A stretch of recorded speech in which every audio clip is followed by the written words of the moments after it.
Hi everyone, I'm Mark Stangler Jr. from Please Tell Me the Truth Ministries. Today we are fortunate enough to be interviewing Dr. Michael Brown, who is a renowned biblical scholar, apologist, and author. Today we're going to talk about replacement theology with him. Hi Dr. Brown, thank you so much for taking the time to interview with us. So tell us about replacement theology. It's becoming more and more popular, its origins, and is it biblical? Replacement theology is the idea that the church has replaced Israel in God's salvation purposes in the earth, that it has superseded Israel. So it's also called supersessionism.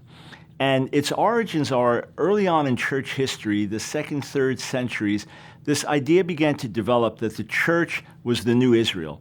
And because the majority of the Jewish people had rejected Jesus as Messiah, and the church is now predominantly Gentile, they thought, well, we are the new Israel, we are the new favored ones, and God is done with Israel. And in fact, as Israel suffered judgment, the temple destroyed, Jewish people exiled, that seemed to be a proof that God was done with them. And the church, this was the new chosen people.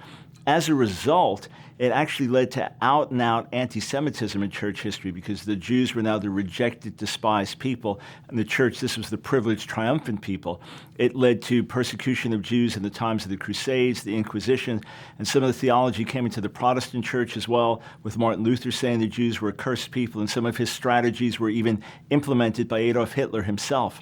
So there are people today who are not anti-Semites, but they hold to replacement theology, but it's certainly unbiblical. While the Word of God says many similar things about the church and Israel, the church does not displace Israel, and the national promises to Israel remain. Well, thank you, Dr. Brown, for explaining how God still keeps his promises. That's an awesome reminder of how faithful he is. So is there a place our listeners can go to learn more about you and your ministry? Hey, I want to invite you to visit my website, askdrbrown.org, askdrbrown.org. We have literally thousands of hours of free material for you. Every single week, 10 hours of live radio, 2 hours a day, 5 days a week. Every week I'm writing 3 to 5 new articles on cutting edge things happening. You're watching the news, we're talking about it from a kingdom perspective. Every week putting out 3 to 5 new videos. We have a Jewish outreach website as well. All kinds of resources. You can connect with us there on Facebook, Twitter, YouTube. So join me, sign up for our email, askdrbrown.org.